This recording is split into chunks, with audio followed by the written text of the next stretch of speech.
Hello mga ka-amazing! So ako lang i-upload ang isa sa pinakapanos nga video na nasa kong cellphone. Ang pag-outing na mo sa Napo Beach, kauban nako ang mga OGT from NMSC Tanggob City. So OGT ni sila sa Glorious Fantasyland, kauban si Jordan o si Albert. So mo po ni among mga daghang kimig balon nga kanon mga ka-amazing. Para mo sud grabe jud kagamay kay amot-amot gyud mi ani para ma-realize ang laag og dili siya mahimong drawing.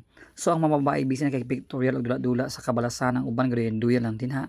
Wala mga boys nag-prepare sa pagkaon para makapaniud to na ang tanan. So mo siya karon mga ka-amazing, grabe ka init ug grabe man kalingaw, lingaw jud kami ning adlaw. Na atis nagkabanding mi sa gamay nga oras og panahon.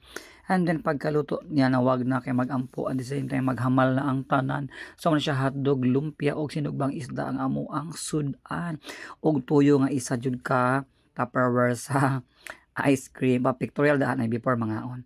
Mga man uso karon. And Albert and Judah. O nag-cycling si Judah mararaman tawag mag-triathlon nag-cycling naman taon ay. Bon Aliani kang isnabero nga itumon. And then the rest nga mababae nga patabon-tabon Pak Churchill. Uy, grabe ka pretty and ako, 'di ba, fresh lang. O, 'di ba? Sino kayo diyan? Ano naman na. So thank you so much for watching. Please like, follow and share my page. Ka-amazing. Grabe nakapaspasan pa namin.